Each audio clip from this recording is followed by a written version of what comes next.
En fin, vamos a conversar de esto y otros temas, por supuesto, a lo largo del programa con nuestros invitados. Estamos con Alonso Cárdenas, que es analista político, para conversar de este tema de Arata y de cómo está nuestro país ahora tras esta coyuntura de la pelea de Ejecutivo-Legislativo. Alonso, bienvenido, gracias por estar aquí en el programa. Muchísimas gracias y muy buenos días. ¿Qué tal? ¿Cómo ves el panorama, Alonso? ¿Cómo ves? Empecemos por lo que está pasando, por estas decisiones de si es constitucional o no es constitucional, si se queda el Congreso o no se queda el presidente.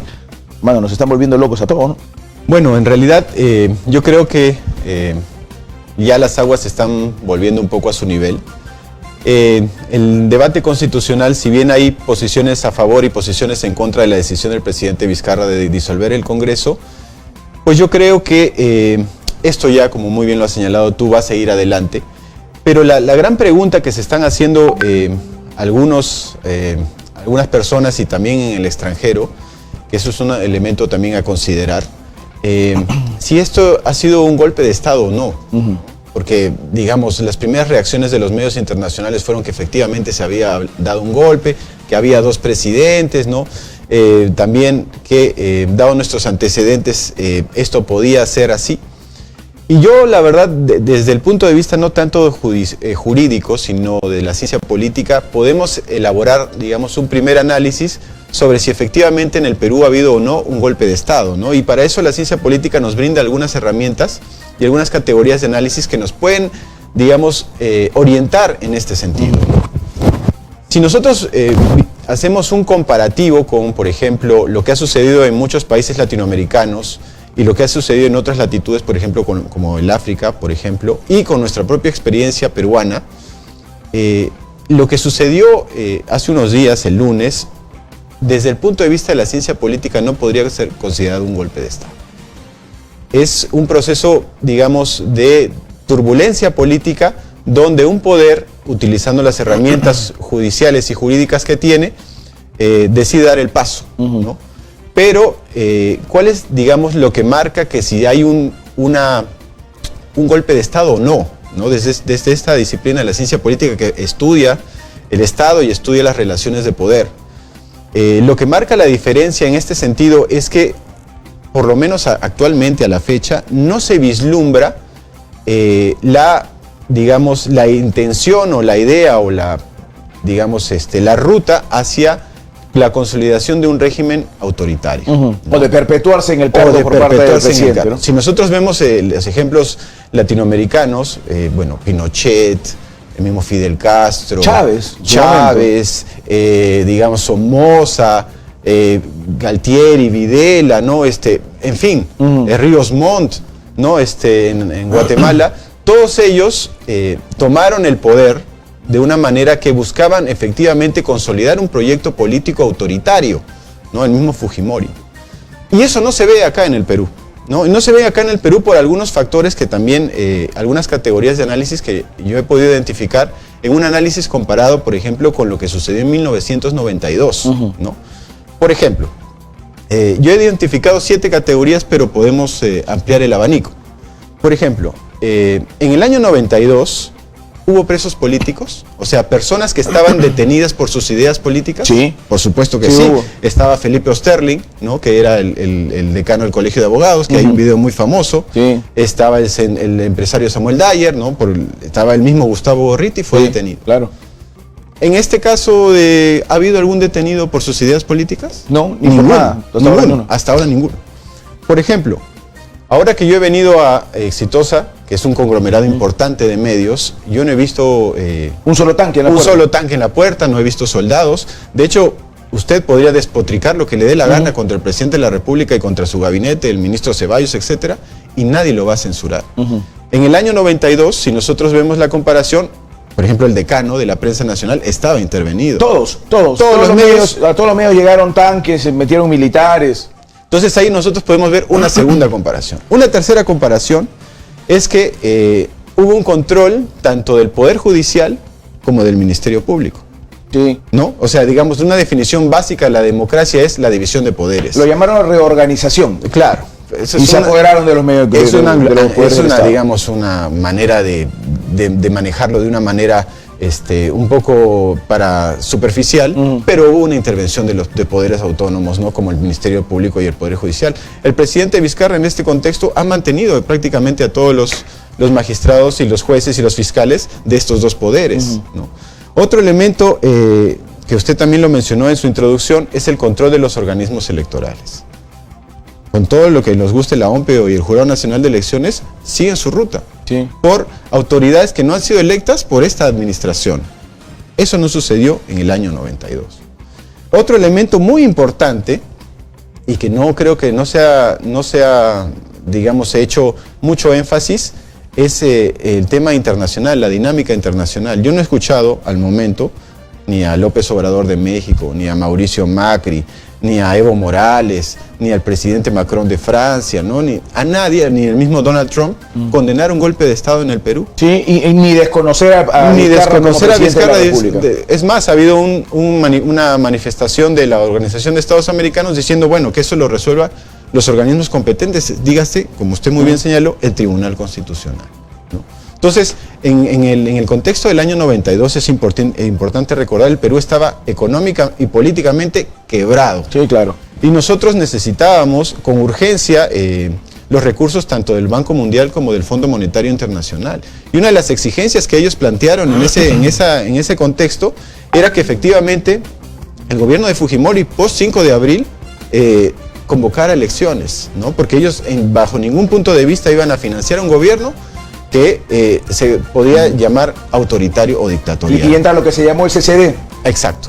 Ese es, digamos, el Congreso Constituyente Democrático. Eso, digamos, podría ser la espina dorsal de por qué no podríamos considerar desde el punto de vista de la ciencia política este evento del lunes como un golpe de Estado. Porque Fujimori convoca en este contexto de un proyecto autoritario a un Congreso Constituyente Democrático cuya primera función fue efectivamente autorizar la reelección. Vizcarra no convoca a un Congreso Constituyente Democrático. Vizcarra convoca a un nuevo Congreso, con las mismas prerrogativas que tiene el actual, donde además la reelección, como ya se ha mencionado ampliamente, está totalmente prohibida. Entonces, la consolidación de un régimen autoritario no se da en ese sentido. Y finalmente, en el año 92, el Congreso estuvo totalmente cerrado. O sea, no había un alma en el hemiciclo. En este contexto...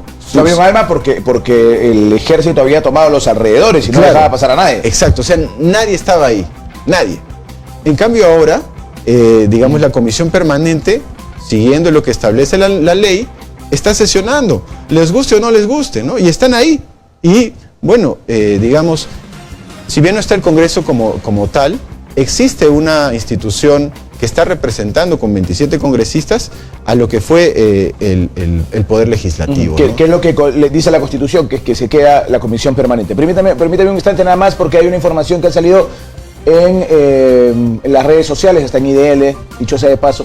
Alrededor de las 8 de la mañana ha llegado al Tribunal Constitucional el doctor Gonzalo Ortiz de Ceballos Olechea.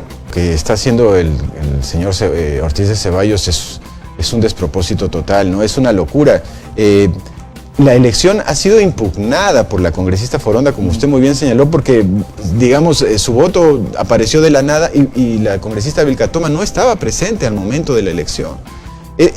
Digamos, eso ha sido impugnado y el único que lo puede ver es el nuevo Congreso que se va a instalar a partir del 26 de enero, ¿no? Entonces, agregarle más leña al fuego a este tema que poco a poco, digamos, se está volviendo a su nivel y a las aguas se están volviendo a su nivel normal, creo que no ayuda al país. Lo que nosotros tenemos que ver ahora es qué es lo que se viene para adelante, ¿no? Y para adelante, digamos, por ejemplo, en el cortísimo plazo, el Poder Ejecutivo, encabezado por el nuevo Premier, tiene que dirimir, por ejemplo, que los peruanos puedan votar en el extranjero, ¿no? Eso se ha dejado de lado y se está violando un derecho constitucional fundamental. No se terminó de resolver ese tema.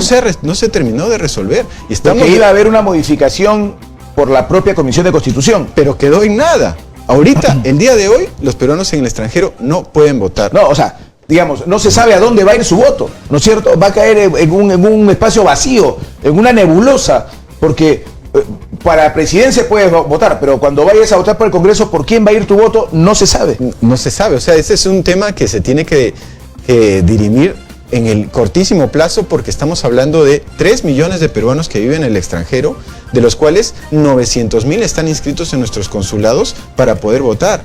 Y no olvidemos que en el contexto de las elecciones del 2016, el voto en el extranjero fue decisivo para que PPK pueda efectivamente asumir la presidencia, ¿no? O sea, estamos hablando además, sin contar, por ejemplo, que los peruanos en el extranjero todos los años envían 3.000 millones de dólares en remesas, ¿no? Estamos en los últimos 10 años son 30.000 millones de dólares que mueven a nuestra economía. Ese es un tema imprescindible en el cortísimo plazo. De ahí tenemos, por ejemplo, que el nuevo Congreso tendría que eliminar el voto preferencial. Eso no se hizo en la reforma política. Pero ya no puede. No, pero este no. Pero el nuevo que sí. venga, que juramentará seguramente en febrero. Eso tiene que eliminarse, ¿no? El voto preferencial, que es el causante de todas las desgracias que nosotros tenemos como nuestro sistema político, porque es el que permite efectivamente que las listas en los partidos sean como un mercado, ¿no? El que pone más plata es el que está en mejor posicionamiento. Ahora, de las listas. Para poder eliminar un voto preferencial de ese tipo, en mi opinión por lo menos, primero tendrías que asegurarte que haya un voto interno correcto, ¿no? Para eso necesitas fortalecimiento de partidos políticos y no lo hay. Claro, lo que pasa es que volvemos al ejemplo de la Constitución del 92, ¿no? Cuando Fujimori crea este nuevo Congreso de 120 y luego se amplió a 130 parlamentarios, él, en este proceso de consolidación de un proyecto político autoritario, necesitaba un apéndice que fuera básicamente el poder legislativo, ¿no? Pero una de las misiones de este nuevo Parlamento será por lo menos volver al estándar de la Constitución de 1979. La Constitución de 1979 tiene 60 senadores y 180 diputados. ¿Regresar a un tema de bicameralidad? Por supuesto. Pero acaba de rechazarlo a través de una consulta popular del propio país. Claro, pero porque el presidente se los indicó, ¿no? Porque hubo una jugarreta en el Congreso, no olvidemos la Comisión de Constitución, pero bajo un nuevo Parlamento, y yo creo que esa es una medida necesaria. Si nosotros nos comparamos con por ejemplo, los países de la Alianza del Pacífico, yo aquí he traído los datos. Colombia tiene bicameralidad, tiene 270 congresistas. Chile, que tiene la mitad de nuestra población, tiene bicameralidad y tiene 192 parlamentarios. Y México, que es un país obviamente mucho más grande, también tiene bicameralidad y tiene 628 parlamentarios entre senadores y diputados. Nosotros, con una población de 33 millones de habitantes, tenemos 130 parlamentarios. En el 79 teníamos 18 millones de habitantes y teníamos 60 senadores y 180 diputados. O sea, ahí hay un problema de representatividad muy grave. Bueno, pero con 130 sentimos que no nos representa nadie ahí en ese Congreso de la República. Ahí viene el otro tema, ¿no? Y esto es también una labor muy importante de los medios de comunicación. Los peruanos tenemos que hacer una autocrítica. Nosotros ya no podemos vender o cambiar nuestro voto por un paquete de galletas o un tupper, ¿no? O sea, se tiene que empezar a tomar conciencia de que la política no es un juego, la política es algo muy serio y que requiere realmente votar con un mínimo de información, si no vamos a tener y tropezar una y otra vez con la misma piedra. Y probablemente vayamos a tropezar en esta elección porque tiempo hay muy poco para poder investigar sobre tanto candidato en 24 organizaciones políticas que se nos vayan a venir. Alonso Cárdenas, muchas gracias. Muchas gracias por la invitación. Gracias por haber estado con nosotros. Nos vamos a un corte, son las 9:31, regresamos.